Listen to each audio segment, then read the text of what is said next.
Il y a un principe très important à connaître lorsqu'on crée des sites web. Chaque balise est d'un type particulier. Il y a en gros deux types de balises à connaître, les balises block et les balises inline.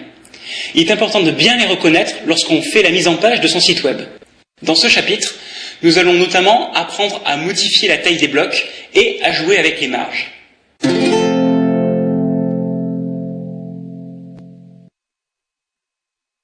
Dans ce chapitre, on va travailler sur le modèle de boîte des pages web. Pour le comprendre, il faut d'abord savoir que les pages web sont constituées de balises de type block et de type inline essentiellement. Ce sont des balises qui ont des caractéristiques très propres. Par exemple, H1 et P sont des balises de type block, qui sont elles-mêmes contenues dans une balise de type block aside, qui est elle-même contenue dans une balise de type block section. Et il existe d'autres balises comme la balise A, qui est une balise inline qui se trouve à l'intérieur d'un bloc. Regardez par exemple ce schéma. On voit justement les blocs ici en bleu et les inlines en jaune. Et les blocs prennent toute la largeur de la page, c'est justement ce qu'on avait vu dans un chapitre précédent, et se suivent les uns à la suite des autres. On pourra bien sûr les réorganiser, comme on le verra un peu plus tard. Les balises de type inline, elles, se trouvent à l'intérieur des blocs et suivent le flux du texte. Retenez bien, chaque balise a un type particulier. Il y a en gros deux types, block et inline. Block pour tout ce qui représente un bloc de contenu, comme un paragraphe ou un titre. Et inline pour tout ce qui représente un contenu de texte à l'intérieur d'une ligne, comme les balises strong ou EM. Ces deux types de balises sont aussi représentés avec les balises anonymes, les balises div et span. Ce sont des balises, je vous rappelle, qui n'ont pas de sens particulier et qu'on évite d'utiliser autant que possible, mais parfois on n'a pas le choix.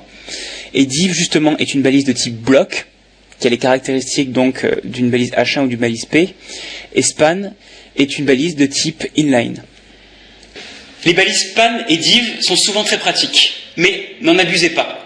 Elles ne signifient rien pour l'ordinateur. Par exemple, si vous avez un titre, utilisez une balise comme H1 plutôt qu'une balise comme div.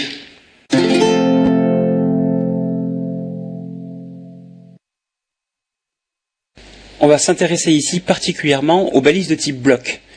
Les balises de type bloc ont la capacité d'être modifiées en largeur et en hauteur, et c'est ce qui les rend particulièrement intéressantes.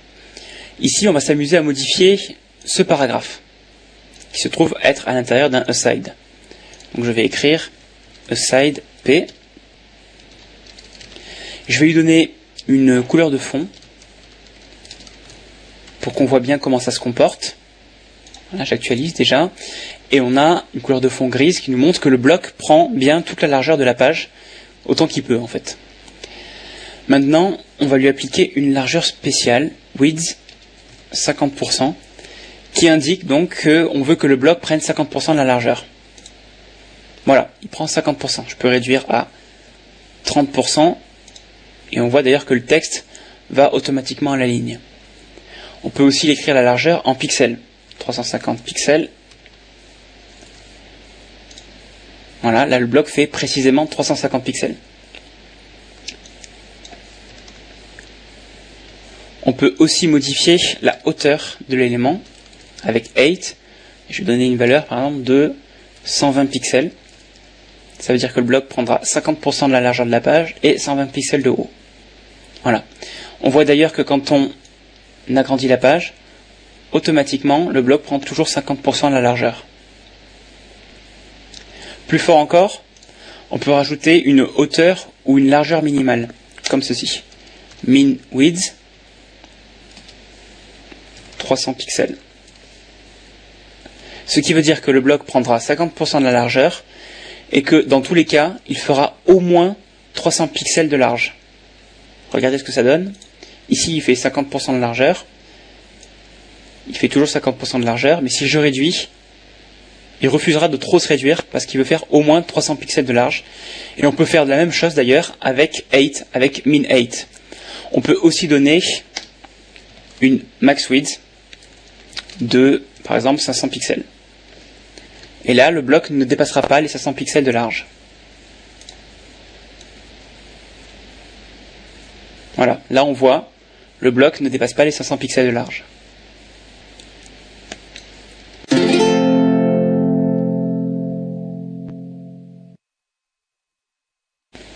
CSS nous permet facilement de rajouter des marges à nos éléments. Pour cet exemple, je vais commencer par donner une bordure à mes paragraphes,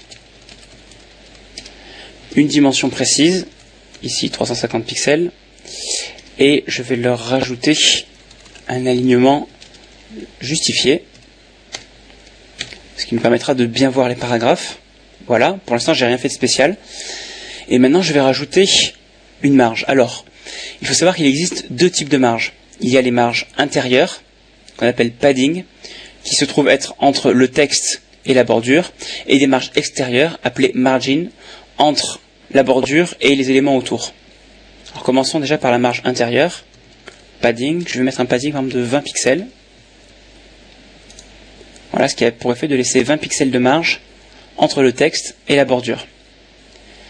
Je peux maintenant mettre aussi une marge extérieure, voilà, une margin de 30 pixels. Et là, vous allez voir la différence. Cette fois, c'est pas à l'intérieur, mais bien à l'extérieur des blocs qu'il y a 30 pixels d'écart. Et comme vous pouvez le voir, ça se fait de tous les côtés. Si vous voulez juste avoir une marge en bas, vous faites margin-bottom, de cette façon, et vous avez juste une marge en bas. Et de la même façon, vous avez margin-top, left, right, et la même chose pour padding. Alors ce qui est intéressant avec les marges, c'est qu'on peut s'en servir aussi pour centrer les blocs de texte. En écrivant margin auto, de cette façon, notre bloc est centré. Alors comment ça fonctionne? Pour réussir ce petit coup de magie, il faut d'abord donner impérativement une largeur, ici width par exemple de 350 pixels, et ensuite écrire margin auto. Il faut impérativement faire les deux, car sinon ça ne fonctionne pas. Voilà comment on centre des blocs en CSS.